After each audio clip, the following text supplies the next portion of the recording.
लेकिन एक बार फिर से अर्जुन ने अपूर्व को छेड़ने का कोई मौका नहीं छेड़ा। उसने जल्दी से प्लेट पर रखे उस चिकन के पीस को उठा लिया और अपूर्व देखता रह गया। ये देख के अपूर्व अधमरा हो गया था, क्योंकि उसका बड़ा भाई वास्तव में उसके लिए बड़ा अजीब था। वो अपने भाई को घूरे जा रहा था। वो याद नहीं कर सकता था कि कब आखिरी बार उन दोनों में बहस ना हुई हो। लेकिन फिर उसने अपने बचपन के दिनों को याद किया, जब वो दोनों छोटे थे और प्यार से रहते थे। हालांकि अपूर्व काफी खुश भी था अपने भाई के लिए कि उसने अवंतिका जैसी लड़की से शादी की है, जो उसके लिए एकदम परफेक्ट है। इसके बाद मिठाई की खुशबू हवा में बहने लगी, लेकिन अपूर्व सबसे पहले इसे उठाने की हिम्मत नहीं कर सका। अवंतिका द्वारा बनाया गया ये चिकन वाकई में टेस्टी और डिलीशियस था। इसमें एक क्रिस्पी स्किन भी तैयार की गई थी, जिसमें रसदार मांस को अच्छी तरह से मलाईदार आलू के साथ पकाया जाता है, जो कि अवंतिका और जिया ने मिलकर बनाया था। अपने भाभी के हाथों का डिलीशियस खाना खाने के बाद अपूर्व ये सोचने लगा कि अगर उसकी भाभी सच में एग्जाम देने के लिए सिल्वर लीफ एकेडमी में चली गई तो उसका क्या होगा। इसलिए उसने एक फैसला किया कि वो अपनी भाभी को सिल्वर लीफ एकेडमी में जाने के बजाय रेस्टोरेंट खोलने के लिए मनाएगा। वो उस दिन के बारे में नहीं सोचना चाहता था जिस दिन कुछ दिनों के लिए अवंतिका पढ़ाई करने के लिए उनसे दूर चली जाएगी। वो ये सोच रहा था कि उसके जाने के बाद उसका और उसके भाई का क्या होगा, वो क्या खाना खाएंगे। रात के खाने के बाद वे सभी खुशी से भर गए। अपूर्व अपनी सीट पर वापस झुक गया और अपने पेट को टैप करने लगा। इसके बाद उसने एक डकार ली और वो खड़ा हो गया। तब अर्जुन ने उसकी बाह पकड़ ली और उसे अपनी जगह पर बैठा दिया। ए, कहाँ जा रहे हो? तुमने पेमेंट नहीं की, अर्जुन ने ठंडी आवाज में जवाब दिया।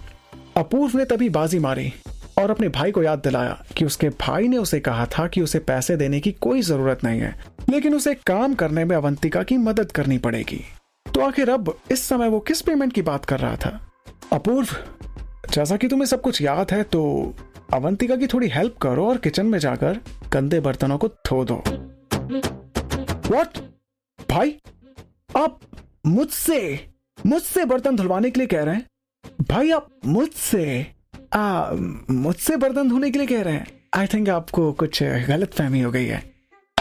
नो भाई, आई एम सीरियस। देखो, अगर तुम नहीं धोगे तो तुम्हारी भाभी को बर्तन धोने पड़ेंगे, और जो कि उसने तुम्हारे लिए पहले इतना टाइम टेस्टी खाना बनाने में वेस्ट कर दिया है, तो मुझे लगता है कि अब तुम्हारी बारी है उसकी मदद करने की। इसलिए अब तुम किचन में जाओ और उन बर्तनों को धो दो। वैसे भी अब बच्चों को सुलाने का भी टाइम हो गया ना भाई, तो अवंतिका को तो उनके साथ जाना होगा। वाकई भाई, आप मुझसे बर्तन धुलाना चाह रहे हैं?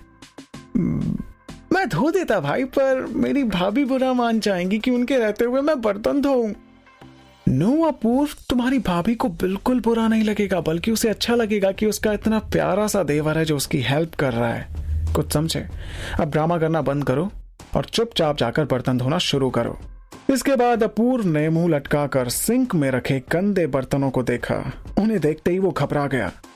डैम, उसके भाई ने घर पर नौकरों को भी नहीं रखा, केवल मैडम रीना है जो छोटे मोटे काम कर देती हैं, क्योंकि अर्जुन और अवंतिका को अपने काम खुद करना पसंद है। वो अभी भी नहीं समझ पा रहा था कि उसके भाई ने अपनी तरफ से एक स्टाफ क्यों नहीं रखा है, और क्या वो उन्हें पे करने में सक्षम नहीं है। वो अभी भी नहीं समझ पा रहा था कि उसके भाई ने अपने घर में नौकरों को क्यों नहीं रखा है।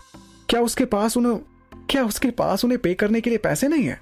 एक बार जब अर्जुन और अवंतिका ने बच्चों के साथ डाइनिंग एरिया को छोड़ दिया, तो अपूर्व ने अपना फोन निकाला और एक नंबर डायल किया। उसके भाई ने कभी इसके बारे में कुछ नहीं बताया था, इसलिए उसने अपनी नौकरानियों को फोन किया। उसने कभी नहीं सोचा था कि उसका भाई अवंतिका की हेल्प करवाने के बहाने उससे ऐसे काम भी करवाएगा। इसलिए उसने अपने घर की एक नौकरानी को फोन किया ताकि वो बर्तन साफ करने में उसकी मदद कर सके। आपको क्या लगता है भाई कि आप जो चाहें वो कर सकते हैं? आपकी मर्जी हर जगह नहीं चलने वाली है।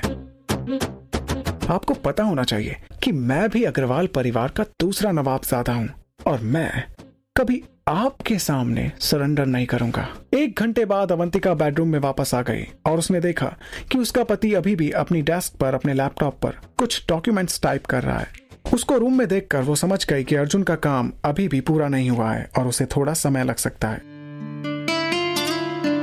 उसने अवंतिका को बताया था कि उसे इन दिनों कुछ ज्यादा काम करने की जरूरत है, क्योंकि उसे अपने नाम से, अपने बल पर, अपने पैसों से कुछ और प्रॉपर्टीज लेनी है। वो दरवाजे पर झुक गई और बड़े प्यार से अर्जुन को देखने लगी। ये वही आदमी था जिसके साथ ज्यादातर लेडीज शादी करना चाहती थीं, लेकिन इसने किसी को भी घास नहीं डाली। हर कोई उसके पैसे और फेमस होने के कारण उससे शादी करने के सपने देखा करती थीं।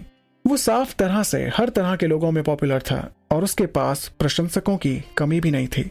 अवंतिका ने इस बात का बुरा नहीं माना कि वो पब्लिक में इतना नहीं बोलता था, लेकिन उसे ये बात भी पसंद थी। लेकिन उसे अर्जुन की ये बात भी पसंद थी कि वो जब उससे बात करता था तो वो काफी बातूनी और एक्सप्रेसिव हो जाता था। आखिरकार वो उसे लंबे समय से नहीं जानती थी, लेकिन उसका दिल पहले से ज्यादा खुश हो जाता था जब वो उसके आसपास रहता था। क्या हुआ अवंतिका? जैसे ही अर्जुन ने अवंतिका का नाम लिया, उसके होठों पर एक मुस्कान आ गई। अवंतिका के दिल ने उसकी मुस्कान पर एक धड़कन छोड़ दी। अवंतिका के दिल ने उसकी मुस्कान पर, यह उसके लिए एक बड़ी हैरानी की बात थी कि उसका दिल अर्जुन के लिए इस कदर धड़क रहा था। अर्जुन, बच्चे सो गए हैं, उसने बेड की तरफ टटोलने से पहले जवाब दिया और उसकी साइड में जाकर बैठ गई। क्या तुम श्योर हो कि उनके यहाँ रहने से तुम्हें कोई प्रॉब्लम नहीं है? अर्जुन ने अपनी सीट को अवंतिका की तरफ मोड़ लिया। उसने देखा कि अवंतिका के चेहरे पर काफी थकान लग रही थी। हाँ अर्जुन, मैं ठीक हूँ, इसमें परेशानी की कोई बात नहीं है। और देखिए ना, ये बच्चे कितने मासूम हैं, कितने प्यारे हैं। अवंतिका ने निसंकोच उत्तर दिया। देखो, मैं नहीं चाहता कि तुम्हें इनकी वजह से कोई भी स्ट्रेस हो। अर्जुन धीरे से फुसफुसा रहा था और वो अपनी आंखों से अवंतिका को घूर रहा था। अर्जुन को अपने लिए परेशान होते देखकर अवंतिका ने अपने होठों को काटा और मुस्कुराने लगी। ऐसी कोई बात नहीं है अर्जुन, मैं बिल्कुल ठीक हूं। लेकिन ये बात उसके लिए काफी मायने रखती थी कि अर्जुन उसकी इतनी परवाह करता था। इससे पहले कि वो कुछ और कह पाती या सोच पाती, उसका ध्यान उसकी साइड के टेबल के ड्रॉर की तरफ चला गया। वो थोड़ा सा खुला हुआ था, एक तरफ कुछ अटक गया था, जिसकी वजह से वो ड्रॉर ठीक से बंद नहीं हुआ था। ये क्या है? अवंतिका ने पूछा।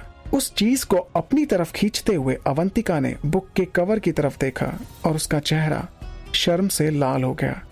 उसने वो किताब वापस फेंक दी जहां से उसने वो उठाई थी। उसने उसे इस तरह लिया मानो उसे छूकर उसके हाथ गंदे हो गए हो। अर्जुन को अपनी पत्नी को शर्मिंदगी से बचाने में बहुत देर हो गई थी।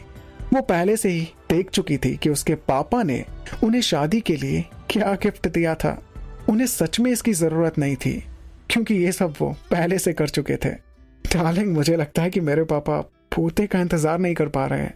वैसे तुम क्या सोचती हो, क्यों ना हम इस बुक में बताई गई पोजीशंस को ट्राई करके देखें? अर्जुन के चेहरे पर एक शैतानी मुस्कुराहट थी और जिससे अवंतिका फिर से हैरान हो गई थी कि कैसे इस इंसान से शादी करने के लिए राजी हो गई और किस साइड से लोगों को ये सीधा और शरीफ नजर आता है, किस साइड से ये वो इंसान लगता है जो लड़कियों से दूर भागता था। अर्जुन को देखकर अवंतिका को ऐसा कभी नहीं लगा कि ये वही अर्जुन है। उसने अपने दोनों हाथों से अपने चेहरे को ढक लिया और उसका पति उसके चेहरे के ब्लश को देखकर उस पर हंस रहा था। क्यों होता कैसे होता है जानू ना, इश्क विश्क प्यार प्यार लफ्जों में कहा